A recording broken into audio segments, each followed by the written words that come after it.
Con todos, con todas, los colegas. Efectivamente, mi formación es psicóloga con estudios de maestría en criminología, derecho y demás, pero me estoy nutriendo de una manera muy hermosa y creo que podemos hacer nexos muy interesantes posteriormente. Voy a compartir pantalla, no sé si ya tengan la posibilidad.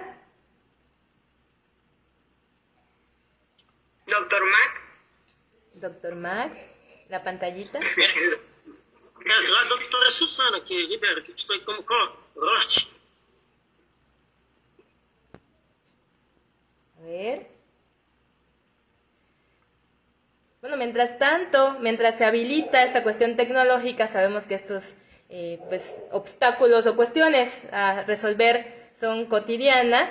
Felicito a todos mis colegas, a todas las personas que han participado por dejar esa aportación desde su perspectiva y desde su país. La cuestión cultural nos enriquece muchísimo. Las formas de ver la realidad y sobre todo la libertad, cómo la ejercemos, no tanto en lo teórico, en lo práctico. Nos falta mucho camino por andar. A ver. Doctora Susana. ¿Está por ahí, doctora Susana? Sí. Sí, pero no para...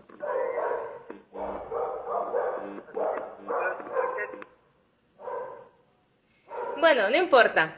Para efectos de la ponencia, les había puesto una cuestión visual muy interesante que pues enriquece también desde el punto de vista pedagógico, pero pues aquí vamos a platicarlo, vamos a charlar entre amigos, entre amigas, de un tema que nos compete a todos, libertad, en este caso libertad religiosa y libertad de conciencia. Como diría Víctor Frank, básicamente un gran hombre maravilloso, teísta, con una fe impresionante después de pasar por campos de concentración nazi que se ha comentado. Y él dijo, las circunstancias externas pueden despojarnos de todo menos de una cosa, la libertad de elegir cómo responder a estas circunstancias. Es decir, nos pueden privar de la libertad física, pero la cuestión espiritual, almática, siempre va a estar presente y tenemos todo el derecho de elegir como personas en qué queremos creer, si decidimos creer o no decidimos creer, pero por ejemplo, los que decidimos creer, en mi caso, en Jesús, no como una religión, sino como una relación personal, tenemos todo el derecho de expresarnos y de que nuestras vidas sean respetadas al igual que las de todos los seres humanos, porque pues Jesús no vino realmente a matar a nadie, lo que hizo la religión es distorsionarlo por cuestiones de poder, económicas, políticas, demás, pero realmente el ejemplo fue el amor, el servicio y el bienestar. Cosa muy diferente que hay que saber pues poner cada cosita en su lugar. El artículo 18 de la Declaración Universal de los Derechos Humanos nos dice de manera textual que toda persona tiene derecho a la libertad de pensamiento, de conciencia y de religión. Incluye la libertad de cambiar religión, de creencia, libertad de manifestarla de manera individual o colectiva, tanto en público como en privado, por la enseñanza, la práctica, el culto y la observancia, es decir, cada quien puede expresar su fe, puede expresar, como comentaban, la cuestión del protestantismo evangélico, la Biblia, la palabra de Dios, sin ningún problema, mientras nos respetemos todos. No tiene por qué haber matanzas, no tiene por qué haber, por ejemplo, les puse aquí puntualmente ataques a sinagogas en Estados Unidos, un ejemplo, incendio de iglesias en Burkina Faso, asalto a mezquitas en Nueva Zelanda, daño a iglesias en Sri Lanka, persecución religiosa internacional. Están realmente siendo acribilladas las personas por cuestión de fe y eso no debe de ser porque en realidad la cuestión religiosa, religare, significa un conjunto de prácticas que tratan de ligarte con un ser superior, en el caso de cristianos, Jesús. La fe en Jesús nos liga a Dios, nuestro Padre Celestial, y eso no va a conducir a violencia per se. La tergiversación humana por motivos distintos a lo establecido, que es búsqueda finalmente de la paz, del amor, de la cooperación y todo lo demás, es lo que ha hecho grandes estragos a nivel internacional desde épocas pasadas, Inquisición, cuestiones nazis, muchas cosas que han ocurrido. Hay bullying, hay violencia, hay quizá religiofobia, podríamos decir, cristianofobia, no hay respeto también para libre expresión de lo que cada uno pues piense, sin necesidad de llegar a pleitos ni nada que se le parezca. Este tipo de conductas pueden darse también en personalidades. Vamos a analizar rápidamente algo muy importante. Está una relación sana con tu fe y una relación obsesiva, una relación fanática enfermiza que puede derivar en conductas inclusive de crímenes, violencia, matanzas, suicidios colectivos, porque tienen una personalidad psicopática de base y utilizan el arma religioso para manipular las masas, y eso ya nos conduce, ya sabemos, a estragos impresionantes. Pero también hay una relación sana con tu fe, con tu amor a Dios, al prójimo. Se tiene que transformar lo que estás tú diciendo en el discurso cotidiano en acciones concretas que nunca van a ser para dañar a otra persona, a otro ser humano. Al contrario, el que más fe tiene, el que es más congruente y más íntegro con su fe, es el que más sabe amar. Dice el principio: amarás a Dios sobre todas las cosas y a tu prójimo como a ti mismo. Te tienes que amar a ti mismo para poder amar a los demás. Eso no implica violencia en ningún tipo de momento, de ningún tipo de característica. La cuestión es cuando existe esa personalidad psicopática de base o sociopática o cuestiones narcisistas perversas, vienen los abusos sexuales y un montón de cuestiones que estamos viendo como sociedad y que mucha gente ya dijo basta, porque no se puede, por ejemplo, negar a las mujeres los derechos básicos y fingir que se trata de libertad religiosa. No, o sea, la verdad es que yo podría decir que el que más defendió a las mujeres es nuestro amado Jesús. Él las defendió, eran parte del ministerio, ellas tenían un lugar muy importante, defendió a la mujer adúltera, a la ramera, sin ningún problema. Dijo, hey, que tire la primera piedra y que esté libre de pecado. Entonces, de alguna manera, si entendemos bien lo que es la proyección del amor, dejaríamos de asociar erróneamente lo que es este como derecho a la vida, derecho a la seguridad, derecho que no está peleado con el derecho a la fe, a la religión, al culto. Es justamente muy concordante si se lleva de una manera sana. El artículo 3 también de la Declaración Universal de Derechos Humanos nos dice que todo individuo tiene derecho a la vida, a la libertad y a la seguridad de su persona. Esto es fundamental, es la base de todo lo demás. Tenemos a la Asociación de Irlandeses, por ejemplo, de abusos a niños, como lo había comentado, SOCA desde el año 2000.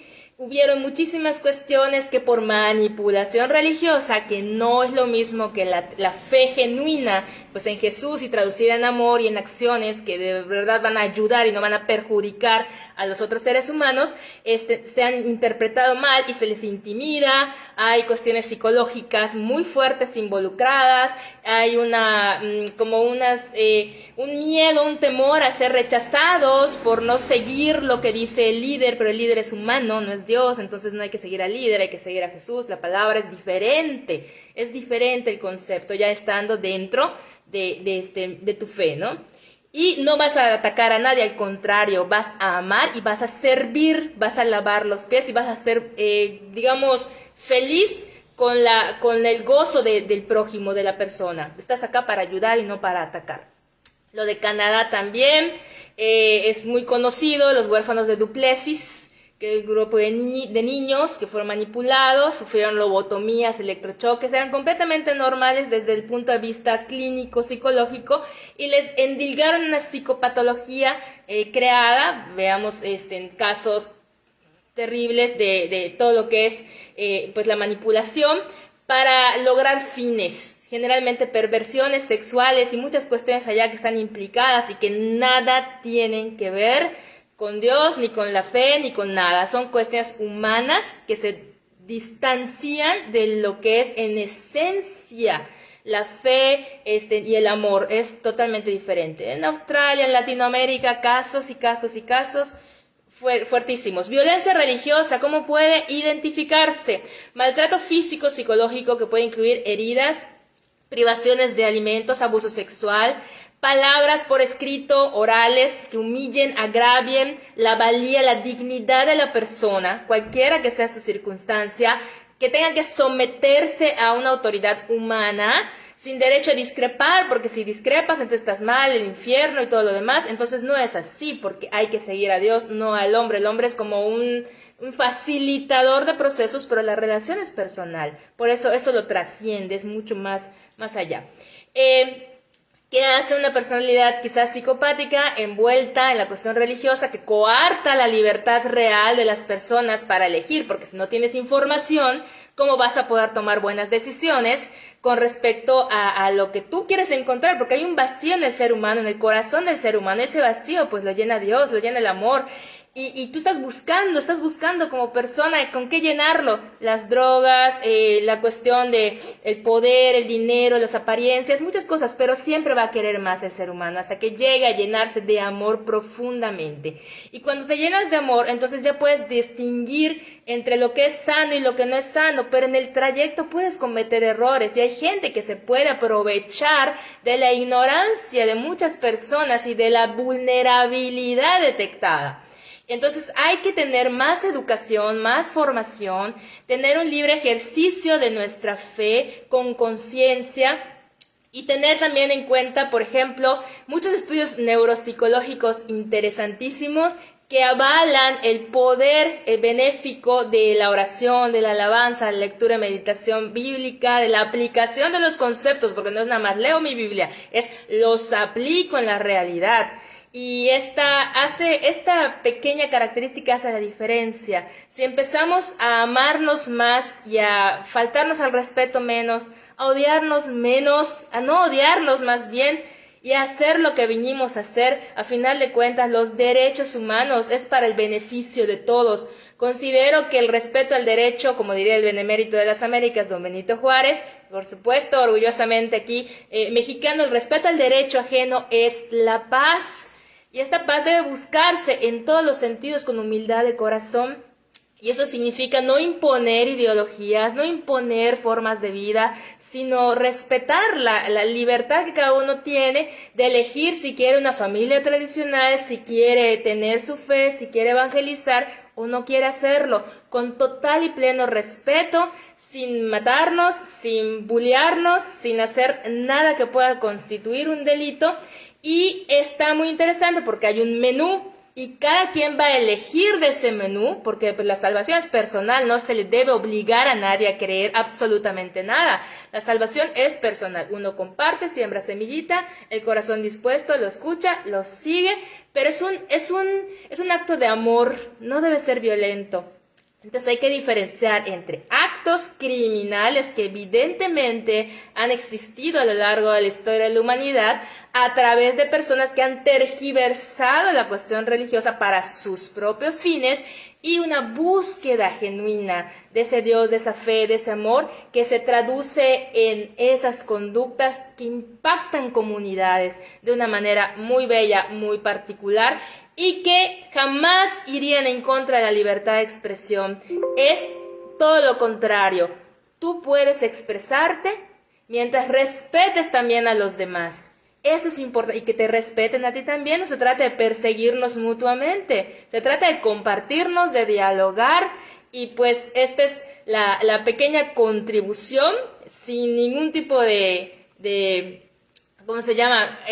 Cuestión estética ni nada, aquí dialogando como personas. Lo que he visto es que muchas personas que han llegado, por ejemplo, a mi consulta en lo clínico, han tenido pues unos avances significativos, fuertísimos en cuestión de depresión, ansiedad, prevención del suicidio, cuando tienen ese encuentro personal con Dios, con Jesús, con el amor, y empiezan a traducirlo, quitan basura, dejan de pensar lo peor de sí mismos, lo peor de otras personas, y hay una metanoia, que es un cambio de mente, una renovación de mente, que se traduce no en hablar y hablar y hablar de la religión, sino en actuar en amor. Los hechos valen más que 1000 palabras. Muchísimo gusto, es cuanto. Muchísimas gracias, doctora Deyanira, en la más amplia libertad has podido compartir con nosotros y de la cual lo felicitamos porque es un tema bastante interesante. La libertad de poder expresarnos y de poder decidir en qué creer, y en qué efectivamente luchar por ello. De verdad que muchísimas gracias por un tema desde lo bonito, desde el amor, desde la fe y desde la salvación. Muchísimas gracias por compartir con nosotros, de verdad que felicitaciones. Y tal como lo dijo Voltaire, el hombre es